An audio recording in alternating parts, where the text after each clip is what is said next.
நஹ்மதுல்லாஹல் அலீம் வனுஸல்லி அலா ரசூலில் கரீம் அம்மா பாத். அன்பான பெரியோர்களே, ஜமாத்தார்களே, அல்லாஹ்வின் கிருபையால் ஃபஜ்ருடைய தொழுகையை இமாம் ஜமாஅத்தோடு தொழுதுவிட்டு குர்ஆனின் விளக்கங்களை தெரிந்து கொள்வதற்காக நாம் அமர்ந்திருக்கிறோம்.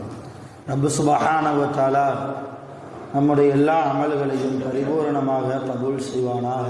ஆமீன்.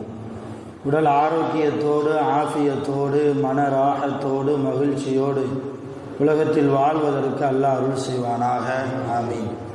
இன்றைய நாளை ரப்புல் ஆலமீன் ஹைர் பரக்கத்துகள் நிறைந்த நாளாக, கெட்ட முடிவுகளை விட்டும், முசீபத்துகளை விட்டும், திடீர் மரணங்கள், திடீர் ஆபத்துகளை விட்டும், அல்லாஹ்வின் படைப்புகளின் தீங்குகளை விட்டும், மனித ஜின்கள் ஷைத்தான்களுடைய தீங்குகளை விட்டும் பாதுகாப்பு பெற்ற நாளாக அல்லாஹ் இந்த நாளை நமக்கு அமைத்து தருவானாக.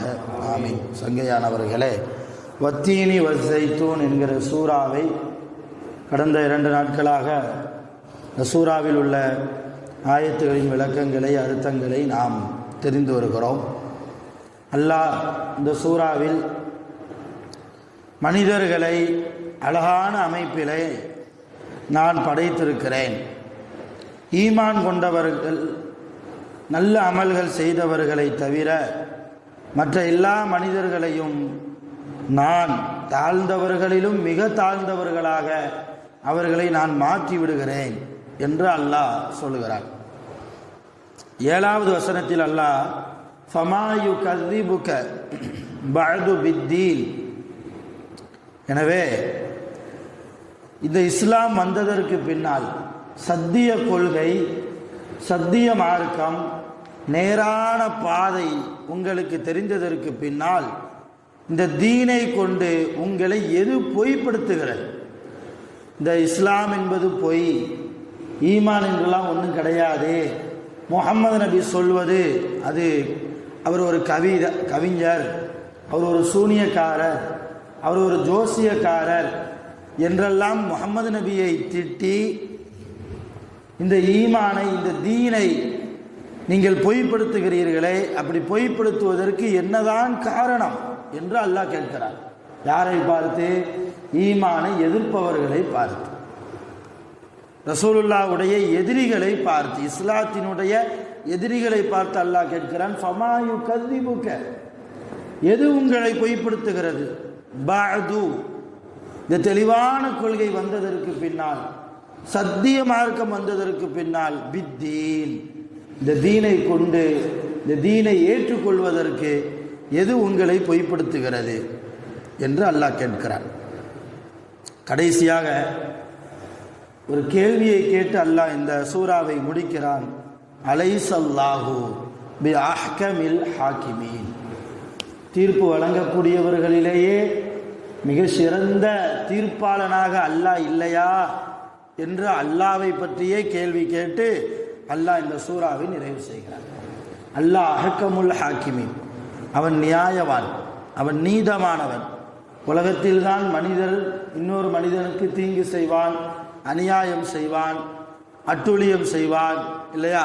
பிறருடைய சொத்தை அபகரிப்பது, பிறருடைய மனதை புண்படும்படியாக நடந்து கொள்வது, இதுவெல்லாம் மனிதர்களுடைய செயல்பாடு. ஆனால் ரப்புல் ஆலமீன் அல்லாஹ் ஜல்லஷானஹு வ தஆலா யாருக்கும் அநியாயம் செய்ததில்லை, செய்ய போவதும் இல்லை.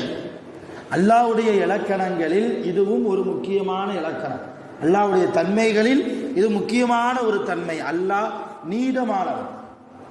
தன்னை வணங்கியவர்களுக்கும் தன்னை வணங்காதவர்களுக்கும் ஒரே போன்று அல்லாஹ் நன்மைகளை எடை போட்டு, தீமைகளை எடை போட்டு, அவர்களுக்கு உண்டான இருப்பிடம் சொர்க்கமா நரகமா என்பதில் இறுதி தீர்ப்பு சொல்லக்கூடிய அந்த கியாமத்துடைய நாளில் அல்லாஹ் நீதமானவன். அந்த நீதமான அல்லாஹ்வை நாம் பயந்து கொள்ள வேண்டும். அருமையான பெரியோர்களே, பெற்றோர்களுக்கு நாம் துரோகம் செய்தால், அல்லது நம்முடைய பிள்ளைகளுக்கு நாம் துரோகம் செய்தால், பிள்ளைகளுக்கு யாராவது துரோகம் செய்வோமா? செய்வோம். எப்படி செய்கிறது? ஒரு 4-5 பிள்ளைங்க இருக்குன்னு வைங்க, 5வது பிள்ளை மேலே மட்டும் அதிகமாக பாசம் காட்டுறது, இது பிள்ளைகளுக்கு செய்யக்கூடிய துரோகம். நபி ஸல்லல்லாஹு அலைஹி வஸல்லம் சொன்னார்கள், நீங்கள் குழந்தைகளுக்கு மத்தியில் உங்களுடைய அன்பு விஷயத்தில் ஏற்றத்தாழ்வு காட்டாதீர்கள். முதல் குழந்தை விஷயத்தில் எப்படி எந்த அளவு அன்பை காட்டுகிறீர்களோ அதே அன்பு 10வது குழந்தை மேலேயும் இருக்கணும். அவனுக்கு ஒரு மாதிரி, இவனுக்கு ஒரு மாதிரி, ஆண் குழந்தைக்கு ஒரு மாதிரி, பெண் குழந்தைக்கு ஒரு மாதிரி. இன்றைக்கு இது பரவலாக இருக்குது. பெண் குழந்தை பிறந்தா அதற்கு ஒரு மாதிரி, ஆண் குழந்தை பிறந்தா அந்த குழந்தைக்கு வேற மாதிரி சட்டம். நாளை அல்லாஹ்விடத்தில் நாம் பிடிக்கப்படுவோம். அருமையானவர்களே, நம்முடைய பிள்ளைகளுக்கு எந்த கல்வியை கொடுக்கிறோமோ அதே கல்வியை மற்ற பிள்ளைகளுக்கும் கொடுக்க வேண்டும். அதே கல்வியை கொடுக்கணும். ஒரு பையனை மட்டும் டாக்டர் ஆக்கிறது, இன்னொரு பையனை 10ஆம் கிளாஸோட முடிச்சுக்கிறது. அல்லாஹ்விடத்தில் பிடிக்கப்படுவோம். அல்லாஹ் நீதமானவன். அல்லாஹ் கேட்பான், உனக்கு 2 பிள்ளைகளை தந்தேனே, ஒரு குழந்தையை மட்டும் நீ மிக உயர்ந்த படிப்பை உலகத்தில் நீ படிக்க வைத்தாயே, இன்னொரு பிள்ளையும் என்னுடைய ரிஸ்க்கு தானே, நான் கொடுத்த அன்பளிப்பு தானே, அந்த அன்பளிப்பை 2வது குழந்தைக்கு ஏன் நீ உலக படிப்பை தரவில்லை கேட்பான். அல்லது முதல் பிள்ளை ஆலிம்சா ஆக்கிட்டான், 2வது குழந்தைய ஆலிம்சா ஆக்கிற நீங்க அல்லாஹ் கேட்பான். ஏன் மற்ற குழந்தைகளுக்கு நீ மார்க்கத்தை சொல்லிக் கொடுக்க கூடாதா? இதுவெல்லாம் மிக சர்வசாதாரண, இதுவெல்லாம் ஒரு பெரிய விஷயமா என்று நினைக்கக்கூடிய ஒரு விஷயம் நான் சொல்வது. இது அல்லாமல் மிக பாரதூரமான விஷயம். பணக்காசு கொடுப்பதாக இருக்கட்டும், சொத்து விவகாரமாக இருக்கட்டும், தீனுள்ள பெண்ணை திருமணம் முடித்து வைப்பதாக இருக்கட்டும், இப்படி நிறைய இருக்கிறது. அருமையான பெருமக்களை, குழந்தைகள் விஷயத்திலும் நாம் நீதமாக நடக்க வேண்டும். அதே போன்று நம் மனைவி விஷயத்தில் நாம் நீதமாக நடக்க வேண்டும். நம் பெற்றோர்கள் விஷயத்தில் நாம் நீதமாக நடக்கணும். நம்ம உறவுக்காரர்கள், நம்முடைய ஜமாத்தார்கள், மூமின்கள் எல்லோருமே ஒருவர் ஒருவருக்கு சகோதரர் தான். இன்னமல் முஃமினூன இஹ்வத்துன், கூட பிறந்தாதான் சகோதரர் என்பதல்ல, ஒரே ஊரில் இருந்தாதான் சகோதரராக நினைப்பேன் என்பதல்ல. மூமினாக லா இலாஹ இல்லல்லாஹ் முஹம்மது ரசூலுல்லாஹி ஸல்லல்லாஹு அலைஹி வஸல்லம் என்கிற உயர்ந்த கலிமாவை யாரெல்லாம் தன்னுடைய நாவால் மொழிந்து உள்ளத்தால் உறுதி கொண்டு ஈமானுடைய பாதையில் இருக்கிறாரோ அப்படிப்பட்ட ஈமானிய சொந்தங்கள் எல்லோருமே நமக்கு சகோதர சகோதரிகள் தான். அடுத்தவர்கள் விஷயத்திலும் நாம் ஒருபோதும் அநியாயம் செய்பவர்களாக மாறிவிடக்கூடாது. அப்படி மாறிவிட்டால் அலைஸல்லாஹு பிஅஹ்கமில் ஹாக்கிமீன், அல்லாஹ் நீதமானவன் இல்லையா? அல்லாஹ் தீர்ப்பு வழங்கக்கூடியவனில் மிக சிறந்த தீர்ப்பாளன் இல்லையா? உலகத்து தீர்ப்பு வேணுமானா கொஞ்சம் முன்ன பின்ன இருக்கலாம், நமக்கு ஃபேவரா வரலாம், நமக்கு ஆப்போசிட்டா வந்துடலாம். ஆனால் அல்லாஹ்வுடைய சன்னிதானத்திற்கு முன்னால் போய் நிற்கிற போதே அல்லாஹ் யாருக்கும் பாரபட்சம் பார்க்காமல், அல்லாஹ் யாருக்கும் பாரபட்சம் பார்க்காமல், ஹதீஸிலே வருகிறது, ஒரு ஆட்டை அநியாயமாக கொன்றால் அந்த ஆடு நாளைக்கு கியாமத்தில் வரும். யா அல்லாஹ், இந்த மனிதன் என்னை அநியாயமாக சித்திரவதை செய்தான், எனக்கு சாப்பாடு போடலை, எனக்கு சாப்பாடு கொடுக்காமல் இவன் என்னை கொன்று விட்டான் என்று அல்லாஹ்விடத்தில் முறையிடும். அல்லாஹ் கேட்பான், உனக்கு என்ன செய்யணும்? அந்த ஆடு என்ன சொல்லுதோ அதுதான் அவனுடைய நிலைமை. நரகத்தில் போடுனா நரகம்தான். சரி பரவாயில்ல, அவனை நான் மன்னிச்சிடுறேன் அப்படின்னு ஆடு மன்னிச்சா நம்ம சுருக்கம்தான். அல்லாஹ் நாடினால். இப்போ ஒரு ஆட்டிற்கு கூட, ஆடு விஷயத்தில் கூட தன்னுடைய தீர்ப்பை நழுவ செய்யாதவன் தான் ரப்புல் ஆலமீன்.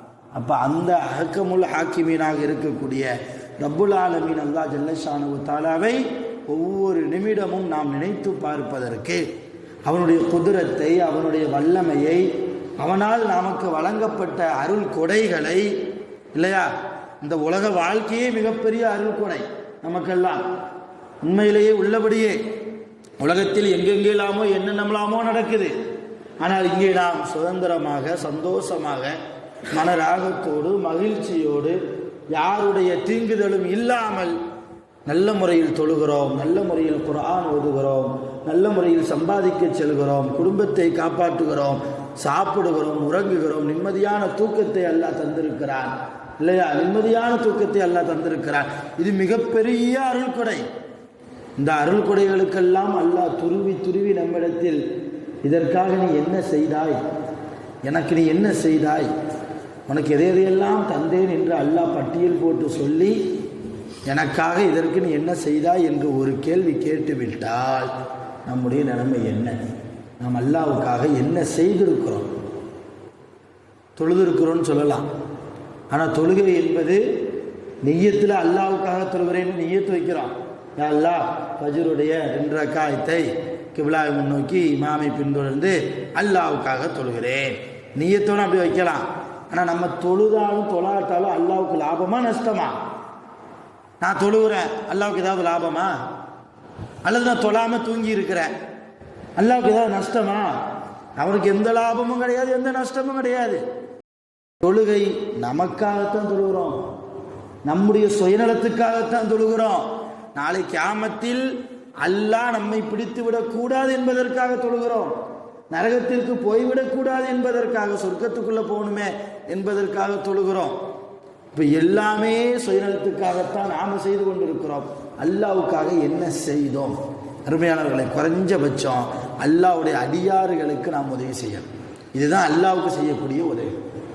அல்லாஹ்வுக்கு செய்யக்கூடிய உதவி இதுதான். இது சம்பந்தமாக நிறைய வரலாறுகள் வருகிறது, நிறைய ஹதீஸுகளும் வருகிறது. நம்ம வீட்டு வாசலை தேடி யாராவது ஒரு அடியார் வந்து சாப்பாடு தாங்களேன்னு கேட்டால் இல்லைன்னு போக சொல்லிடக்கூடாது. அல்லது சாப்பாடு ரெடி ஆகிட்டு இருந்துச்சுன்னா ஒரு 10 நிமிஷம் கழித்து வாங்கம்மா அப்படியாவது சொல்லியாவது அனுப்பி வைக்கணும். அல்லாஹ் கேட்பான் நாளைக்கு கியாமத்தில், உன் வீட்டு வாசலை தேடி நான் வந்தேனே, சாப்பாடு கேட்டு வந்தேனே, எனக்கு நீ சாப்பாடு போடலையம்பா. அல்லாஹ் இந்த அடியான் கேட்பானா, யா அல்லாஹ் நீ சாப்பாடு கேட்டு வந்தியா? நீ ஏன் சாப்பாடு கேட்டு வந்த? உனக்கு சாப்பாடு தேவையா? முதல்ல நீ என்னிடத்தில் வந்தாயா? என் வீட்டு வாசலை தேடி வந்தாயா? இப்போ அல்லாஹ் சொல்வானா, நான் வந்தேன்னா நானே வரலப்பா, என்னுடைய அடியான், என்னுடைய அடிமை இந்த நேரத்தில் இந்த நாளில் உன் வீட்டு வாசலை தேடி வந்தானா இல்லையா? சாப்பாடு கேட்டு உதவி கேட்டு வந்தான்ல, நீ ஏன் கொடுக்கல? அப்படி கொடுத்திருந்தா அந்த நேரத்தில் என்னுடைய ரஹ்மத்தை நீ பெற்றிருப்பாயே, என்னையே நீ பெற்றிருப்பாயே அல்லாஹ் கேட்பான், சொல்வான். அப்படி அருமையான பெருமக்களே, அல்லாஹ்வுக்காக நாம் செய்யக்கூடிய விஷயங்களில் இது மிக பிரதானமான விஷயம். அல்லாஹ்வுடைய அடியார்கள் யாராவது பசியோடு இருக்கிறார்கள் என்றால் நம்ம தேடி போய் அவருடைய பசியை போக்க வேண்டும். கஷ்டத்திலும் இன்னலிலும் இடைஞ்சல்களிலும் அவர்கள் உலக வாழ்க்கையில் தவித்து கொண்டிருக்கிறார்கள் என்றால் தேடி போய் நம்மளால் முடிந்த உதவி, அல்லாஹ் நமக்கு கொடுத்த ரிஸ்கிலிருந்து ஏதாவது கொஞ்சத்தை எடுத்து அவர்களுக்கு கொடுத்து நாம் உதவுகிற போது அந்த இடத்தில் அல்லாஹ் நம்மை பாராட்டுகிறான், நம்மை பார்த்து சந்தோஷப்படுகிறான், அவனுடைய அதிகமான ரஹ்மத்தை நமக்கு முழுமையாக தருகிறான். அல்லாஹ் ஜல்லஷானஹு தஆலா அப்படிப்பட்ட சாலிஹான வாழ்க்கையை வாழ்வதற்கு நம் அனைவர்களுக்கும் நிரப்பமாக அருள் புரிவானாக. வாஹிரு தஅவானா அனில் ஹம்துலில்லாஹி ரப்பில் ஆலமீன். சுப்ஹானல்லாஹி வ பிஹம்திஹி சுப்ஹானல்லாஹி வ பிஹம்திஹி அஷ்ஹது அன் லா இலாஹா இல்லா அன்த அஸ்தக்ஃபிருக வ அத்தூபு இலைக். ஆமீன். சுப்ஹான ரப்பிக ரப்பில் இஸ்ஸத்தி அம்மா யசிஃபூன் வ ஸலாமுன்